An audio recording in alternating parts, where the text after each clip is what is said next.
Às vezes quando você ouve isso, parece que é um padrão tão alto, tão inatingível. Não é difícil, para nós é impossível, mas pelo Espírito Santo que está em nós é possível. Não é ser um santo, não é ser um perfeito, sem erro algum, sem falha, mas é ser alguém dirigido pelo Espírito. Basta desejar isso, basta buscar, basta fazer nossa parte, nos envolvermos com Deus, com a sua palavra, com a sua igreja e pedir orientação ao Espírito Santo. E a ação do Espírito Santo, a presença manifesta de Deus na vida daquela igreja trouxe resultados. O primeiro resultado nós vemos na pregação de Pedro, Atos 2, do versículo 36 ao versículo de número 41.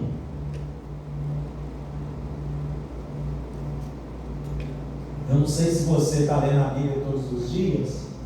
Se não tiver, comece a ler. E leia Atos, comece a ler Atos. Talvez você não vai pegar lá em Gênesis. Leia, mas leia com olhos da igreja nas casas. Leia, vendo como que aquela igreja cresceu, expandiu, como que a ação do Espírito Santo agiu sobre essa igreja. Diz assim: saiba, pois, com certeza toda a casa de Israel, que a esse Jesus, a quem vós crucificaste, Deus o fez Senhor e Cristo. Ele estava pregando para eles. Ouvindo eles isso, compungiram-se em seu coração e perguntaram a Pedro e aos demais apóstolos: que faremos, varões e irmãos? E disse-lhes Pedro: arrependei-vos, e cada um de vós seja batizado em nome de Jesus Cristo para o perdão dos pecados, e recebereis o dom do Espírito Santo, porque a promessa vos diz respeito a vós, a vossos filhos e a todos que estão longe, a tantos quantos Deus nosso Senhor chamar. E com muitas outras palavras isto testificava e os exortava, dizendo: salvai-vos dessa geração perversa, de sorte que foram batizados que de bom grado receberam a sua palavra. E naquele dia alegraram-se quase 3.000 almas, né? Naquele dia, diz uma outra versão, houve um acréscimo de quase 3.000 almas. Quando que isso aconteceu? Quando que veio esse despertamento? Logo depois que o Espírito Santo veio, que a presença do Senhor manifestou através da vida de Pedro, dos discípulos, e a pregação agora estava com poder, estava cheia da unção, e aí Deus fez uma grande obra entre eles. Lá em Atos 4,31 também nós vemos um outro momento importante do fruto desse despertamento produzido pela presença de Deus através do Espírito Santo de Deus na vida daquela igreja, na vida daqueles apóstolos do Senhor. Diz assim: depois de orarem, tremeu o lugar em que estavam reunidos, todos ficaram cheios do Espírito Santo e anunciavam corajosamente a palavra de Deus. Se você quer um despertamento espiritual na sua vida cada vez mais, é preciso orar, buscar a presença do Senhor. Mais do que as estratégias que possuímos, irmãos, para a igreja crescer, para avançar, nós precisamos da presença manifesta de Deus entre nós. A presença de Deus faz qualquer diferença. Não é que não vamos ter estratégia, que não vamos executar os planos, que não vamos reunir as células, que não vamos fazer treinamento, vamos, mas se não houver a presença do Senhor, não terá resultados, porque nós dependemos dessa presença de Deus nas nossas vidas. Pode nos faltar tudo, mas não pode faltar a presença de Deus. E aí você pode dizer: mas eu sou crente, Deus está na minha vida. Eu não estou falando de ter a presença, eu estou falando de ter ela manifesta, de você ter comunhão com Deus, ter intimidade com Deus, de você falar com o Espírito Santo, de você ouvir o Espírito Santo, de pedir direção ao Espírito Santo para guiar a sua vida, as suas decisões todos os dias. Nós precisamos com urgência desta ação, desse fogo do Espírito Santo queimando nos nossos corações, de ter sempre uma palavra de Deus queimando nos nossos corações, de ser pessoas cheias do Espírito Santo. Não podemos ser pessoas vazias, irmãos, quando o Espírito Santo está em nós, e é só se voltar para Ele. Às vezes ficamos vazios porque não tiramos um tempo de qualidade para falar com Deus, para orar, para falar: Espírito Santo, me usa, me enche. Eu Porque quando você faz isso, o Espírito Santo manifesta na sua vida, você sente a presença dele, você sente alegria, você sente algo bom no seu interior, que não tem como te explicar com palavras, mas quem tem essa experiência sabe. Quando você vai orar, ou quando você está ali cantando e que de repente você já está adorando o Senhor. Muitas vezes eu estou cantando, eu estou adorando. O dia lá falou: você está feliz? Eu estava feliz, mas é porque eu estava adorando. Às vezes do nada assim eu começo a cantar porque me faz bem, porque me conecta mais com Deus. Então nós precisamos fazer isso, porque a presença do Senhor é que atrai-nos, a presença do Senhor motiva. A presença do Senhor também, ela nos purifica. O Espírito Santo, ele limpa a nossa vida. Ele é como um fogo consumidor. Amém. Quando a presença dele vem sobre nós, ela queima as mágoas. Aleluia. Ela queima às vezes as feridas. Ela cura, melhor dizendo, as feridas. Ele vem tirando tudo de ruim que está no nosso interior. Mas se a gente é um crente que não busca essa presença de Deus, esse momento nosso, é nosso e Deus pessoal, a gente vai ficando carregado de tantas impurezas, de tantas coisas ruins, notícias ruins, problemas, adversidades, desafios, preocupações.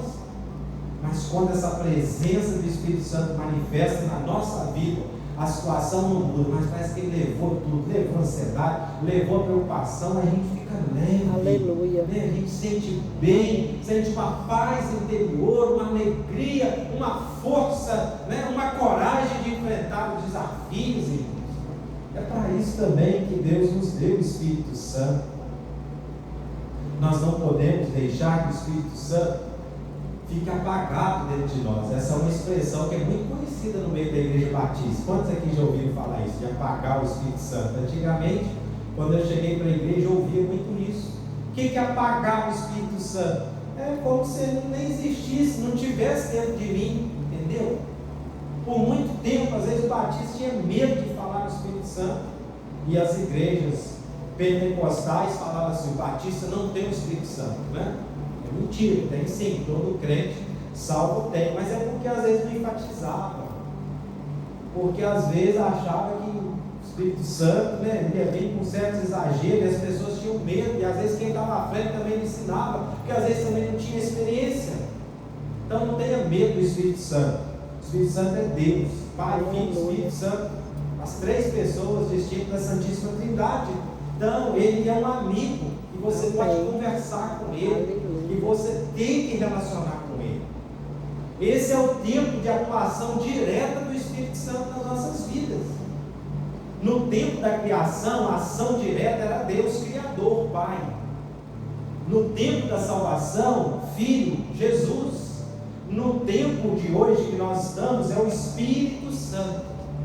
Os três estão agindo juntos, mas o tempo de atuação é do Espírito Santo.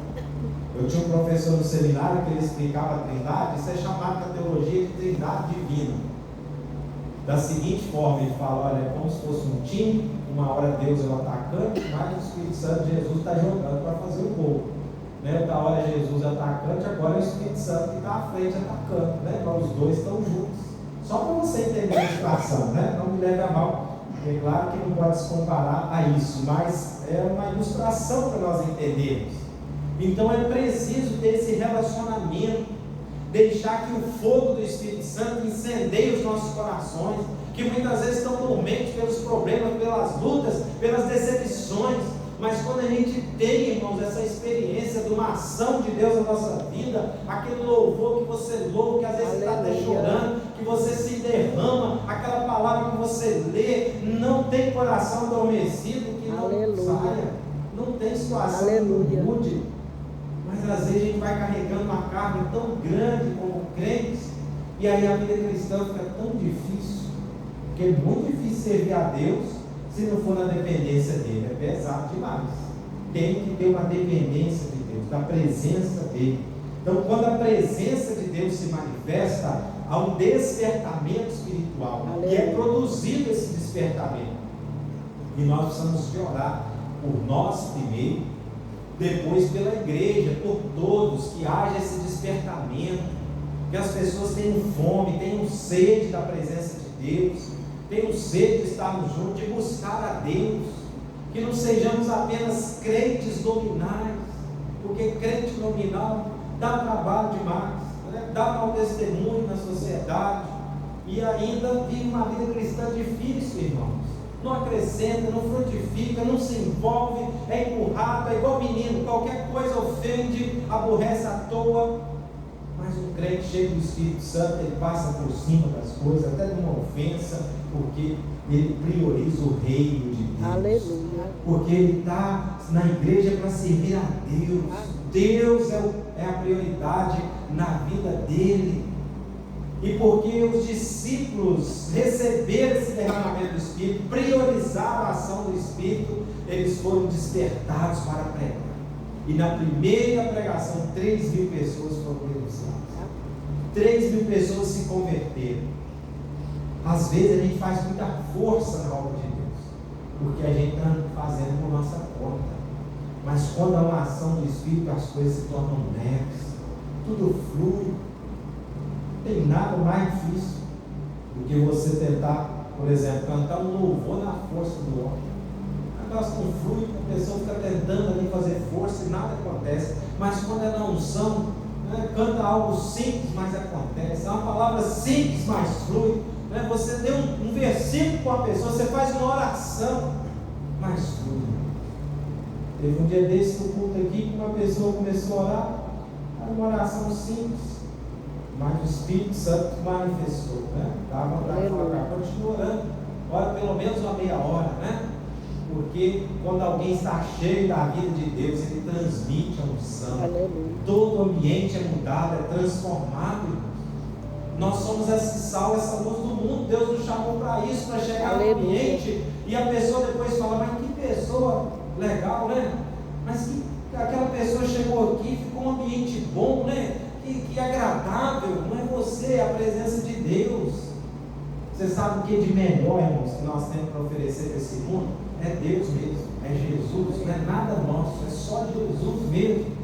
Então se encha do Espírito Santo, porque quando nós temos esse despertamento pela ação do Espírito, haverá maior interesse pelas coisas de Deus. As coisas de Deus tornarão sempre prioridade. Aleluia. Haverá interesse pelas coisas de Deus e menos interesse pelas outras coisas. Maior desejo de conhecer mais de Deus, de relacionar mais com Deus. Haverá mais busca pela vontade de Deus. O crente que está cheio do Espírito, ele fala, o que o Senhor quer que eu faça? Ele não quer fazer nada que não seja da vontade de Deus. Ele não quer errar. Ele quer agradar o coração do Pai. Sabe aquele filho que às vezes pegava aquela fruta bonita? Nós fazíamos isso lá na roça. Achava aquela goiaba mais bonita, levava para a mãe, né? Ou para minha avó. Porque eu queria agradar ela, porque eu gostava dela. Às vezes dava até vontade de comer, né? Aquela mais bonita, eu vou levar para minha mãe, porque ela vai ficar feliz. Às vezes ela percebia, ela partia e me dava metade, né? Porque ela via que eu também queria. É assim, o crente que está cheio da vida de Deus, ele quer agradar a Deus. Né? Ele fala, o que eu posso fazer no propósito de Deus para agradar? E tudo que ele fizer, ele faz para o Senhor. O Senhor é o alvo dele. Então, quando nós estamos cheios do Espírito, a presença de Deus faz isso. Ela gera fome, ela gera sede, ela gera uma vida em comum. Uma vida em comum é liberada entre nós. Pessoas comuns se tornam pessoas extraordinárias. A maneira da igreja primitiva viver era uma maneira que era notada pelas pessoas. A Bíblia diz que aquela igreja caiu na graça do povo, irmãos. E eu encerro lendo Atos 2, de 42 a 47, que nós conhecemos muito bem, é um dos alvos de toda a igreja, ser e viver o que está aqui. E eles se dedicavam ao ensino dos apóstolos e à comunhão, ao partir do pão e às orações. Dedicavam, não era de vez em quando, não. Tem uma outra versão que diz que eles congregavam todos os dias, todos estavam cheios de temor. E muitas maravilhas e sinais eram feitos pelos apóstolos. Os que criam mantinham-se unidos e tinham tudo em comum, vendendo suas propriedades e bens, distribuíam cada um conforme a sua necessidade. Todos os dias continuavam a reunir-se no pátio do templo, partiam o pão em suas casas e juntos participavam das refeições com alegria. eles tinham alegria de estar juntos. Em nome de Jesus também, essa será uma marca nossa. Amém. Amém. E sinceridade de coração, louvando a Deus e tendo a simpatia de todo o povo. E o Senhor lhes acrescentava diariamente os que iam sendo salvos. Amém. Quando a gente lê isso, fala, mas que igreja, né? Dá vontade de falar assim, onde é essa igreja? Eu vou fazer parte dessa igreja. Mas essa é essa mesmo. Amém. É essa aqui, irmãos. Nós podemos viver dessa maneira, de uma maneira extraordinária, um estilo de vida que gera fruto por causa da presença manifesta de Deus. Você acha que eles eram melhor do que nós? Eles eram mais bonzinhos? Não, era ruim igual nós mesmos. Mas a presença de Deus que fazia diferença. Eram pessoas comuns, se tornaram pessoas incríveis, porque amavam, estavam cheios da presença de Deus. Vidas que foram transformadas e transformavam vidas. Tem gente que nem ele foi transformado, como é que ele vai ser um agente de transformação? Está na igreja 100 anos, não muda, os mesmos costumes, né, as mesmas atitudes, porque todos nós erramos, ninguém é perfeito. Mas a gente tem que mudar, não, isso eu não vou fazer mais não, me ajuda, Senhor, a vencer. Mas passa ano, entra ano, se você perguntar, todo mundo fala, o fulano é desse jeito, você cuidado com ele, isso é sinal que ele não muda, há muitos anos ele é o mesmo tipo de pessoa. A gente tem que buscar mudança, transformação. Mas vidas comuns transformaram vidas através do poder de Deus. Eles eram incendiados pelo poder de Deus, e eles impactaram o mundo. Eles falaram, aqueles que têm recursionado o mundo chegou até nós. Aleluia. Como que tem sido a minha e a sua vida? Comum?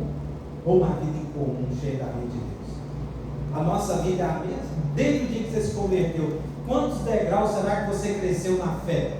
Ou está no primeiro ainda, irmãos? Paulo falou certa vez, né, para a igreja, olha, eu queria dar a vocês alimento sólido, mas não posso, vocês estão ainda bebendo leite. Não cresceram, não desenvolveram a salvação. Então nós precisamos ser mudados, transformados, e só a presença de Deus muda, transforma nós todos os dias. Então não se preocupe quando não há uma evolução espiritual, porque o Espírito Santo que está em nós, ele veio para nos mudar, nos transformar, nos dirigir, nos orientar todos os dias da nossa vida. Amém? Amém.